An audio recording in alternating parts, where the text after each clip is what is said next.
welcome back everybody to this Shipper Update. I'm Zach Strickland here with lead economist Anthony Smith. Anthony, what do we got? So Zach, today we're going to talk about consumer credit conditions because that's going to be one of the reports that we got this week. Last week we got a lot of updates for consumer conditions. This week we still have a lot of the same, not a ton of updates, but a lot of them are going to revolve around consumer conditions. And so jumping into this first one is going to be total consumer credit overall. That's going to be revolving and non-revolving. The latest month of data showed that there was a subtle increase, but it all pretty much came from the non-revolving aspect. So that's going to be things like student loans, car loans, things like that, though, that you don't have to pay off after you're done paying the principal. So it's not revolving. It's not like a credit card that we'll get into a little bit later. So what we have in this green line here is going to be one of our sonar tools, the regression line in here. So you can kind of see the trajectory that we were on, even if we were to remove the green line, the trajectory that we were on before the pandemic and to where we are right now. We're not quite there, but if we start to see more credit card spending, that could quickly get back to the pace that we were going to be at before the pandemic. Moving into our next chart here, we're going to take a look at on a year-over-year basis. So the previous chart was a month over month. This is a year-over-year just because it's going to be for total non-revolving credit outstanding. And so we'd go on a year-over-year basis just so we can see the trend here, because if we looked at it on a month-to-month basis, so it would just essentially be a line going this way diagonally. So looking at this trend, you can see what happened throughout the pandemic.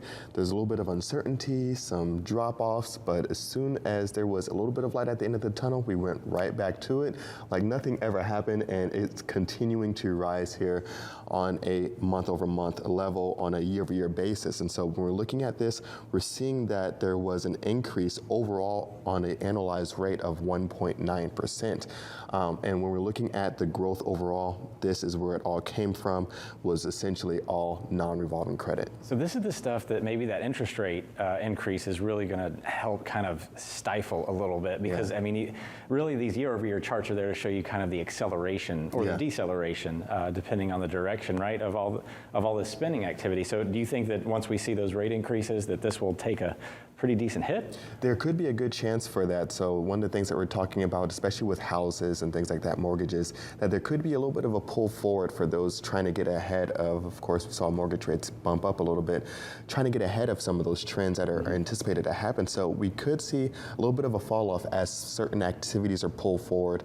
Then again, we are not seeing those home prices come down. We're seeing the rate of growth slow down for those increases. So that's a good sign, but we're not quite seeing them come down just yet. Of course, we also heard stories around lumber prices also picking back up once again. So it's that time of the year, I suppose. And so now we're looking at this one. Is definitely going to be one to watch closely to see if indeed there was that pull forward, and if that pull forward is going to really mean a little bit of softening in the coming months here. In our next chart, this is going to be an interesting one for sure, because this is going to hit a little bit closer to home for more Americans and credit card spending.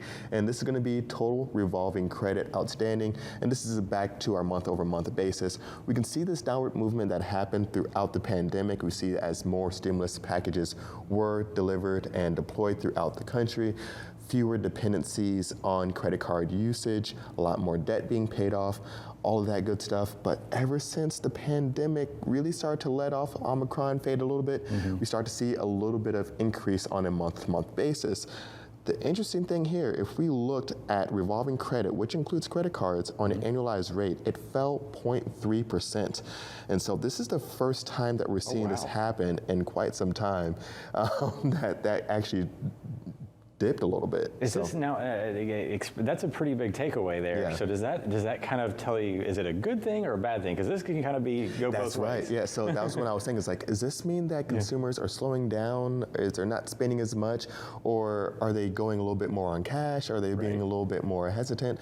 One of the things that's going to be interesting is the buy now, pay later. We don't know what the implications of that's going to be. That could be seen here, that could be showing up. One of the things that's now happening is that 2, I believe, out of the 3 credit reporting bureaus are now tracking this onto credit reports. So that's going to be, I think, more of a recent update. But watching this is going to be potentially a telltale sign, because we did hear, I think you mentioned on the carrier update, that consumer confidence is beginning to wane. I'm going off of actions, just like you always do, Zach. But even though we saw those retail sales really bump up in that most recent month, this is going to be interesting. Are we starting to see those consumers really kind of let their foot off the gas pedal a little bit and say, hey, no, I'm going to slow it down? And are we going to start to see that happen? They took that home.